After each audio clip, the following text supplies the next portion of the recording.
what are the key challenges of the tea industry that you see, given that we are in a financial crisis and we are here trying our best to get out of the financial crisis?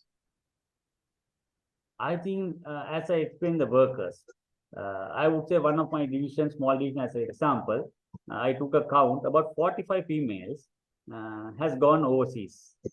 They are earning a salary of about 125,000. So that's why it's revenue earning for the country, I agree. But the worker shortage is one of the key challenges. The economic crisis, if we work on the value addition part, still there's a demand for tea. So we can overcome those challenges. And also, I think workers are due for a work wage increase. Key challenge is the workers. And we are having action plans in our hand, but that would be the same. And also, out migration of workers is a major challenge for us.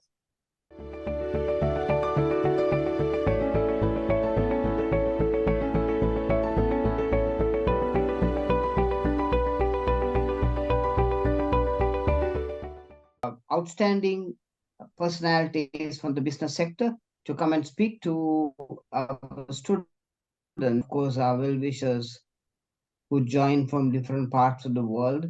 As you know, we have about, I think, 150 very experts who are coming. About 8 of them are ambassadors from different countries, global experts in the lights of Simon Arnold, who does nation branding. I mean, we have had Professor Malcolm McDonald joining from UK. He's one of the most outstanding academics you've had. And then, of course, you have people who have been chairmen of different companies in Sri Lanka, as well as the public sector joining us. So today, we have another outstanding personality coming in. He accounts for almost 25 years of planting experience. He joined Kotagala Plantations as a trainee planter in 1997 and is currently serving as the general manager of StonyCliff Estates of Kotagala Plantations PLC. He's a fellow member of the National Institute of Plantation Management, holds a BSc First Class Honours in Plantation Management, accountant, CIMA, UK. Ladies and gentlemen, General Manager StonyCliff Estate, Kotagala Plantations PLC, an outstanding student of the MBA program of Staffordshire University, who did a fantastic dissertation on the whole area of the challenges that you have in the plantation industry, Lasantha De Silva. Lasantha, over to you. Thank you, Dr. Rohantha. Good evening to everyone. Let me share the screen. I hope the shared screen is visible to everyone. Very clear, Lasantha. Go ahead. Once again, thank you, Dr. Rohantha. Thank you, sir, for the introduction. Being a former student of APIT and following the MBA, it is an honor to be sharing my experience with the fellow students. And I thank Dr. Rohantha for giving me this opportunity. Today, I'm going to brief you on the challenges of running a tea estate in the modern day. Just to give you an overview of the tea industry of Sri Lanka and the contributions to the tea sector. The tea is the highest export earner for Sri Lanka from the agricultural sector, and it contributes around 14% of export earnings, amounting to $1.5 billion, and contributes 1% to the GDP and employs around 12% of the national workforce. 2 million people are dependent directly or indirectly from the tea industry. That's around 10% of the population of Sri Lanka. And also, tea has an 18% global share and second largest exporter in the world. Introduction. First commercial planting was undertaken in Sri Lanka at Lulkantara Estate, Heva by Scotsman James Taylor in 1867. So the tea industry is 150 plus years old industry, and the regional plantation companies manage around 12% of Sri Lanka's land area, and the RPCs contribute to around 35% of to the national tea output. Annual tea production is around 250 to 300 million kilograms of made tea. Your cup of tea. When you enjoy your cup of tea, I just want to give a brief overview of how the complex processes take place for your cup of tea. So it starts from the fields where I operate. So many processes are involved from tea harvesting by the pluckers. It's more labor intensive sector, and there's a processing, tea processing. Once we process and grade at our estate levels, we forward the samples to our brokers in Colombo, where they grade them through auction system, e-auction system. Teas are sold to the buyers. So the buyers also do value additions and exports. This is just a overview of how your cup of tea is made by us in Sri Lanka. Then coming to our main topic, the key challenges. One plucker, if I explain, one plucker who's regularly working contributes to around earning 1.3 million rupees revenue for a company for a year. That is a contribution of a tea plucker to the industry. And the tea industry is a worker-intensive industry where precision is required and a lot of man days are required to maintain our fields to the processing and other things. Just to give you an example, as explained in this graph, my estate had 800 workers in year 2014, which has come down to 400 workers currently. So this is a major challenge for us in maintaining our day-to-day routine operations to provide you your quality cup of tea. And also, if I go further, when the tea plantations are privatized in 1992, we had 342,000 workers in the RPCs, which has come down to 142,000 currently. This is mainly due to the changing aspirations of the workforce, dignity issues, and also status issues. They want to go out of the plantations. This is one of the key challenges what the estates are having currently. If I go further on the workforce, I have done age analysis of my workforce, and it's about 66% of my workforce is above 41 years. You can just imagine going down another 10 years' time, we'll be having a severe problem in the plantations. And also going further, below 35 years of age, I have only 18% of my workforce, and also below 25, I have only 2% coming into the estate for work. So this gives a clear indication what our future is going to be and the challenges what we have, which we need to be proactive and prepared in future. And another challenging factor for us is the cost of replanting. To improve our productivity, to give tea quality, initial cost of planting 1 hectare of tea is around 7.8 million rupees currently. So if you take the payback period, it varies from 8 to 10 years to recover our initial cost of 7.8 million. So that is a long period. So we have a problem with our investors. Investors are not willing to invest money and wait for 8 years to reap their benefit. So hence the replanting has slowed down, and this is affecting our industry on production quality aspect as well. As demonstration stated in this graph, in year 2001, Sri Lanka in regional plantation companies have replanted 2,446 hectares thanks to the government subsidy schemes. But you would know that over the years, RPCs have been replanting around 196 to 200 hectares, which is below the required 3% replanting rate, which is affecting our production and quality as well. Then other factor, challenging factor for the RPCs is the tea prices. The daily wages with the cost of living, it has to increase. So if you take the two lines, the red line deficits the tea prices of Sri Lanka, and also the green line deficits the daily wages of the worker. You would note where I marked in the red arrow from 2009, the green line overtaking the red line. That means the daily wages more than the tea prices. So that is obviously most of the plantation companies will not be viable. But barring the year 2022, you would know that once again the the red line is taking over. That is mainly due to the exports benefiting by the depreciation of the rupee against the dollar. So that made us companies to make some money. But this situation is a when the prices are low, the profits are low, and most of the companies will not reinvest on replanting and also the human development on the plantation. This is a significant factor for the progress of the tea plantations. Then also I would like to bring to your notice one more factor. I have just analyzed the tea export details of Sri Lanka. The latest figures was on 2021.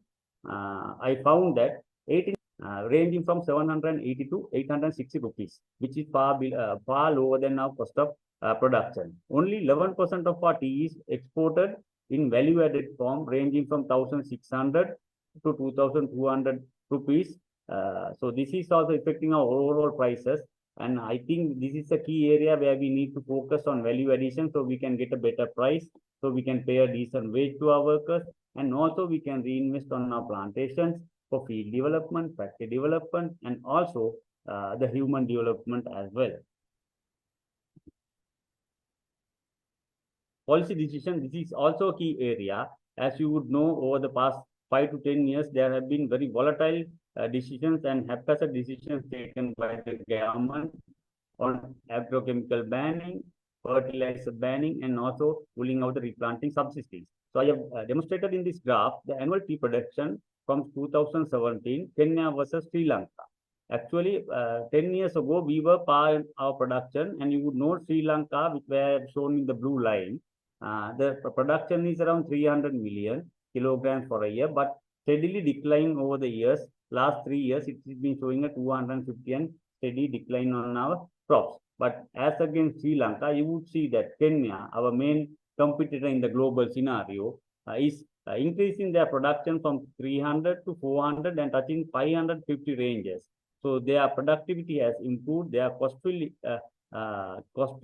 come down, and they can sell their tea in a lower price than Sri Lanka. So this is a challenging situation due to our policy decisions. Also, policy decisions too is a reason for our declining on crops in Sri Lanka. And one more challenge, what we have, the enterprise mix. Enterprise mix deals how enterprises influence overall profits. 70% of the RPGs are depending on the main crop. So we have not diversified much our operations due to global factors like the economic downturn and political wars. Every external factor is affecting our prices. The channeling sections are blocked. So since we are depending on the main crop, this also has a huge impact on our operations on the estates. Now I'm going to discuss with you the plans what the RPCs have already implemented and way forward for the plantations to sustain. Since the industry has sustained for 150 years, we need to have come out with a strategy since we are in a very crucial juncture, how we could go forward. Actually, the worker shortage, we have short-term and long-term policies to increase crop harvest and to increase production. Mechanization and technology is one key area we are focusing on to improve and overcome the challenges. New technology, we are expanding our mechanized harvesting. I'm proud to say that Kotagala Plantation is one of the companies in forefront in mechanization now harvesting. We are already mechanized 20% of our tea extent, which the cost about 40% lower than the manual harvesting, and also the labor workers what we have, we can utilize them gainfully in other operations. And also we have gone in for mechanized pruning, drone spraying. This also has changed the perception of the workers because this provides career progression for most of the workers. We can designate them as machine operators. So this is one way that we can retain our workers. And also this mechanization has cost benefit, definite cost benefit to us, and also enhanced reputation and transparency of our companies. This is the transformational change we are looking at in the plantation, from the manual harvesting to the machine harvesting and also to the mechanized harvesting. And also we find a lot of females who are educated are much interested in using these machines where they can earn a lot of money, and there's a lot of earning potential on the plantations. And also there's a area we are seriously looking at is alternative working models. As I mentioned earlier, 65% of the Sri Lankan tea production is done by the smallholders, who are having 1 to 5 acres of land. So they are contributing to 65% of the Sri Lankan production, and the RPCs are only contributing 35%. I think the time has come now. We have to look for alternate models and make the employees partners of our development, and we need to make them entrepreneurs. We are looking at revenue share model, which we have started in a small scale in our estate, outdoor model, where we give blocks for them to harvest with flexible working hours, and we'll be running the factories, taking over their leave, and they'll be not on a daily wage. So they can make more money, more profits. So they become entrepreneurs. I think this is also, apart from the mechanization, this is the way forward for the plantation in the next 5 to 10 years, I would suggest. Replanting and new planting. This is an area not of RPCs, and government need to focus on for Sri Lankan tea to be globally competitive, because we have a distinct advantage for our quality, the soil conditions and the weather. For our quality, we get a premium price, maybe about 7.75 to $1 more than other countries. But we can't take that for granted, because due to the economic downturn, people are cost conscious. We need to, and cost and quality conscious. So we need to improve our land and labor productivity. So we need to increase our rate of replanting. I think government need to intervene into this, maybe subsidy done in the past, so that we can keep our production level high. When the production is high, when the earning potential is high, the outmigration of workers also reduces to a certain extent, because they see a future in the plantations. Value addition to tea. As I explained earlier, we are only exporting 80% of our tea, 89% of our tea in bulk form, as they explained in this picture, and only 11% of our national production is value added. So value addition, you would obviously see that the prices are triple of what we are selling at bulk form. As a short term, I would say 5-year plan, we need to look at increasing our value addition amount to 30% from the current 11%, so we can get a higher net sale average, which is above our cost of production. So we can make a profit, we can give returns to our shareholders, especially, so we can get them to invest back funds on our plantations for field development, factory development, and also looking after the human capital of our estates. This is a key area. I think it is a possibility with the intervention of tea board, etc., where we could improve the value addition component. Then diversification of operations.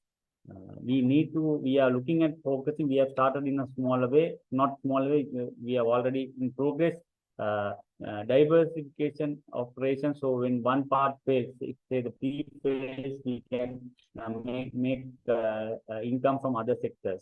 So it's a tea tourism is the area where we are looking at. The Peco Trail is gaining ground, where the tourists are having tracks on the estates. They are spending money on the estates when they are visiting. And also we have tourism on estates. There's a lot of potential for hydropower on the estate. Maybe 1 to 2 megawatt power plants, hydro plants can be established, where we can earn a lot of money. I heard 2 megawatt plant can earn about 100 to 130 million profit for a year. That is the potential of the hydropower in Sri Lanka. And also eucalyptus plantation. Although it is not relevant to tea here, I think the oil palm plantations, I think government need to analyze this on a rational manner and scientific manner, and see whether the companies could recommence if there's no harm to the environment. Sustainable agriculture. As we are, our product, 98% of our production is exported. We need to cater the requirements of our customers overseas. A lot of people are interested to know how accountable we are running our plantations. So most of the plantations are certified for international certifications like Rainforest Alliance, Fair Trade, so that third parties are certifying our operations on the estate on management, traceability, income and shared responsibility, farming, social and environment. We do it in a sustainable manner. So in customers, we see a trend on sustainability, where a lot of consumers are interested, and also we are looking at net zero carbon. For example, on my estate, we used to use about 3,000 meters firewood for firing our boilers. Now we have introduced a sawdust, which is a waste of the sawing of timber. By that, we have half our firewood consumption. So we are helping to protect, preserve trees, which has been well taken by a lot of our overseas clients. So there are small things where we can go green and make a sustainable product, which is a trending word, trending word. And also, I must say that our human capital on the estate, they are asset, they have toiled for 150 years. And also, as I said, one plucker contributes 1.3 million revenue for a year. So that is a very significant amount, and I feel that we have not rewarded them for what they have given to the industry. So actually, we have built state of the art. Although it's work in progress, we have built state of the art child care facilities. I would say those are similar to, some are similar to the child development centers, which is in Colombo, and we take care of our feeding and pregnant mothers, and we are giving state of the art facilities. Much more to be done, but about 50% of the work has been done, and the workers have been provided individual houses with land ownership through the Plantation Human Development Trust, some NGOs, and also funded by Indian government. And water sanitation, we are trying to give our employees best of the facilities. And also I will mention that on my estate, I have a population of 4,000, but the workforce is only 400 now. So as a manager on the estate, I have to look after their health, well-being, all the needs are being looked after by the management. So I'm hopeful as I explain all the challenges. Also, we have a good team on the plantations. I think collaboratively with the tea board, the government, this is a good industry which can earn potential, because if I may explain, the government, manufacturing industry and tea industry, our most of the raw materials are locally processed. So except for the fertilizer and some agrochemicals, 90% of the raw materials are locally processed. So our foreign income earning is a net earning for the country. So I am hopeful the industry will do well. Industry, with guidance of the government and all stakeholders, we should be able to overcome the challenges and make the necessary changes. I feel the industry in a critical juncture. The correct decisions would be made by all stakeholders to make the industry a viable and sustainable one. Thank you very much for your time. Thank you. Thank you, Lasantha. Thank you very much. We can move out of the screen on the present. Oh, lovely. So, whole hosts of questions have come up.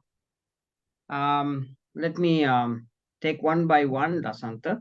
The first one is coming from Nalini. She's an MBA student working in the IT industry. And the question she's asking is, how did the pandemic affect the tea industry operations? Oh yeah, a pandemic, actually, I must proudly say, tea industry, pandemic effect, most of the offices were closed down. But within 3 days of the pandemic, we got on board with all our stakeholders, like the medical sector, the police, the PHIs. Within 3 days, we got the estates running, up and running. So workers started working. We got them all the safety measures. And also we had obligation to ensure that all the food supplies are given to the workers. So I'm actually proud to say that I was in the plantation during that time, and we got the plantation within 3 days. No other industry in Sri Lanka got going for after 3 days. So we got it going. We took personal risk.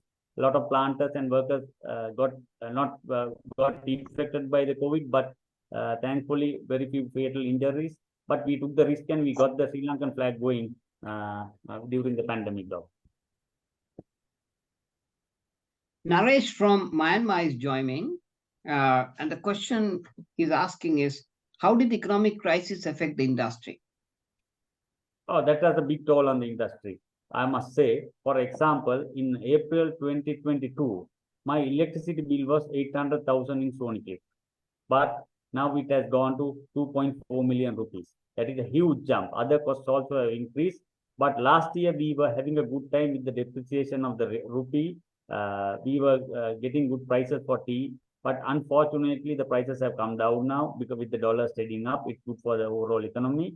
So now we are having a toll. The costs are, we are struggling to maintain our cost. We are, its economic crisis is affecting us. Fertilizer from 70,000 a metric ton went up to 500,000 rupees a metric ton.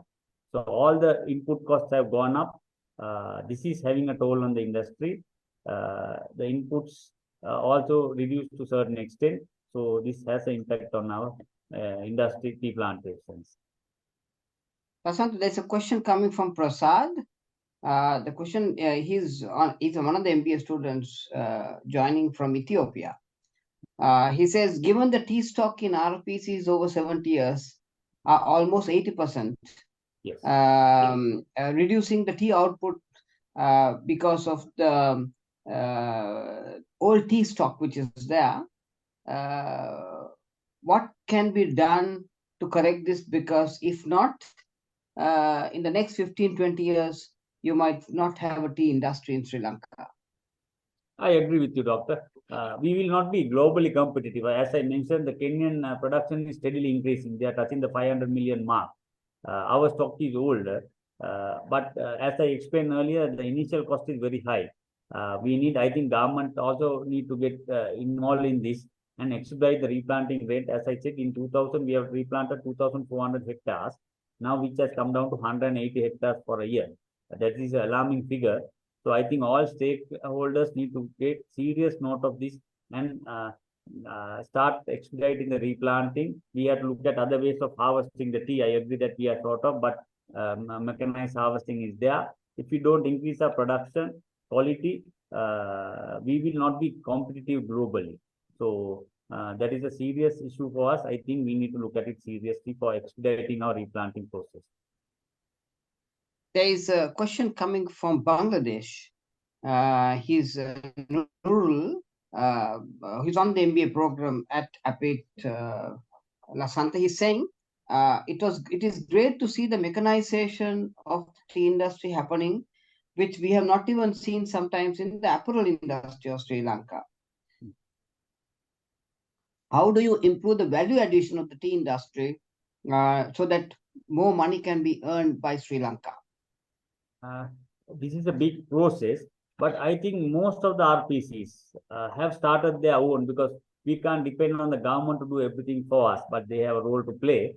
So most of the companies have started their own brands. Like Kotagala, we have our Kotagala Kahata brand, and most of the other RPCs have started it in mine away with the exporters doing it, but we also have started it, because that is the area where we can add value to our prices. So we have started, we have our own brands. So this is helping us to increase our value addition component so that we can get a better price, be viable, and also reinvest the money onto the plantations.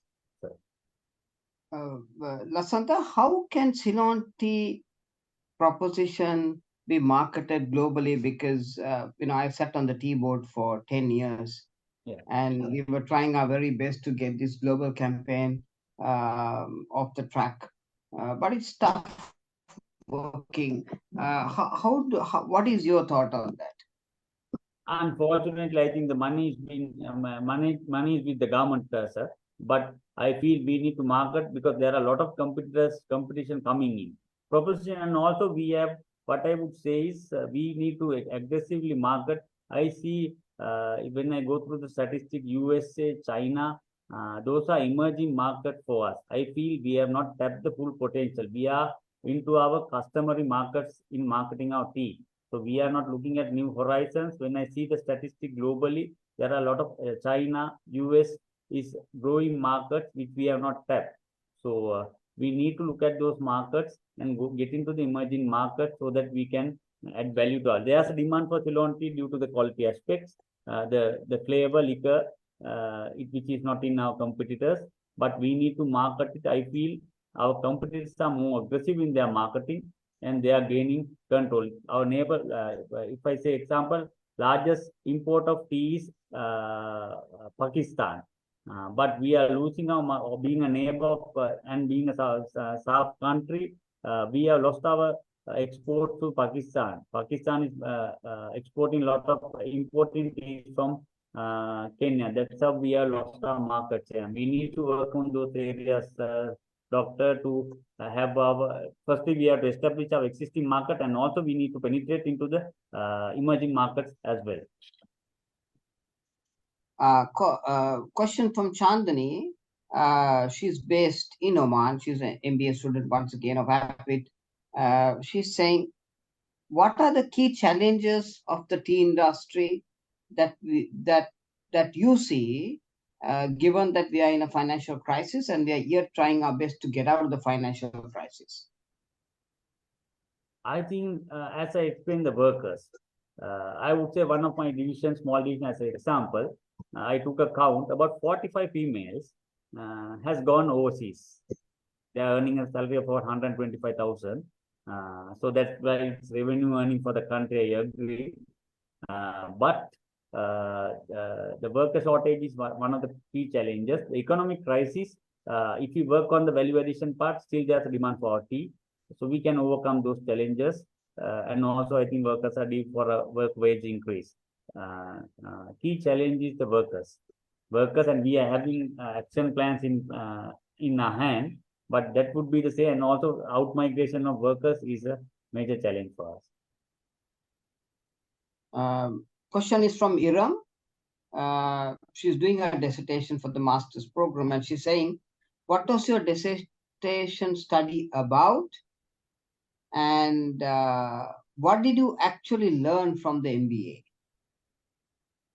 Actually, learning from MBA, I must thank you, sir. For during the COVID, I was just idling in my bungalow. Then you only advised me, this is the time you need to do higher studies. And it's, I think I'm reaping the benefits of your advices. Thank you very much for that. And I must thank Mr. Neville Atuporal also for introducing you, sir.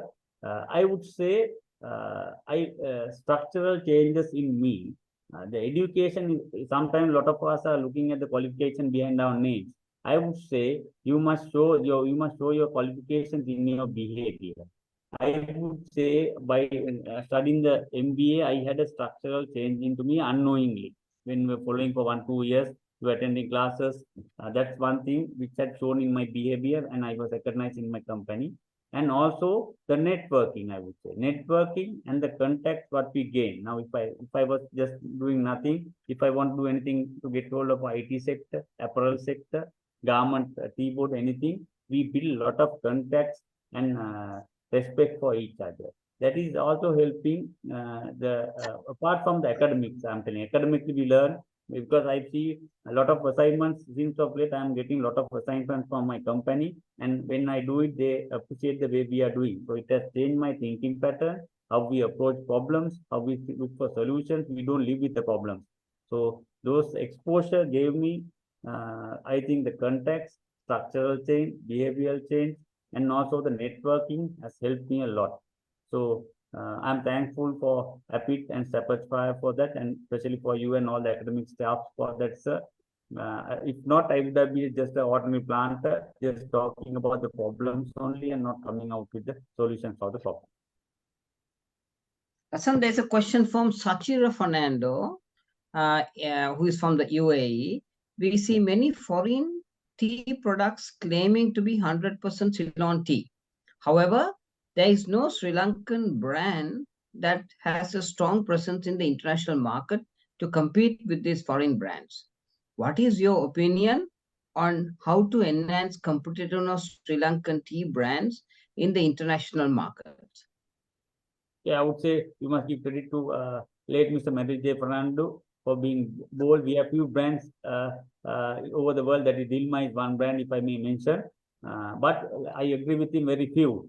This is an area we need to work out and brand our own tea, because some people take our tea and say packed in 100%, it's not pure Ceylon, packed in Sri Lanka.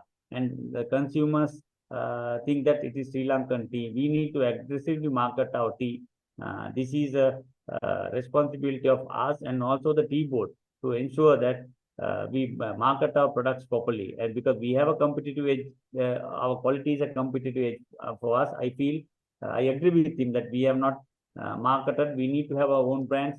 Not only the tea, now we have green tea. We have a variety of tea: green tea, black tea, artisan tea, silver tea. We have a range of products in Sri Lanka which we need to market. There's another question. It's on chat. Do you think that people can be encouraged to grow tea on their own with your guidance and support, obviously, and use them to export to help build communities, especially given the current economic crisis? Provide them in a way as a way of income. What do you Yes. think, Lasantha? Lot of people in the smallholders, they make it as a side business. They are employed and they do it as side income. It's a flexible. I think we can replicate that in the plantations. We can give our expertise. If I may say, the uh, norm is if you have 1 acre of land, if you really manage it well, you can harvest about 600 to 800 kilos of green leaf. If you take a rate of 200 rupees from 1 acre, you can earn a revenue of around 175,000 to 200,000 rupees. So if you keep 50% as cost, you can make a net income of about 75 to 100,000. That is the potential, and that smallholder model is working. They are working on flexible hours, and also they are owners of their own properties, and they are entrepreneurs. So we need to replicate it to RPCs as well. So we can give our expertise, and it to be done. Samira Chaturanga is asking you, why have we not invested in hydropower, and what specific actions have we taken to reduce electricity costs and enhance our global price competitiveness? I agree with this point. I think prior to nationalization, most of the states had the hydropower, we say 1 to 2 megawatt hydropower. What happened was the electricity tariff were really low, and the plantations has abandoned the hydropowers. Now we are getting it back. Our company has 2 hydropower projects, as I explained, but all the states has potential. So we need to go. The power cost is around 40 rupees on our cost of production of 800. It's about 5 to 10% is the power cost. We can bring it down to about 2%. So we can reduce our cost. I agree with that point, and we are working on that area. Last question, Lasantha. Thank you so much for spending time with us. The question is, do you love Sri Lanka and why? I think Sri Lanka has potential. We have good human beings in Sri Lanka, the natural resources, and the people have potential.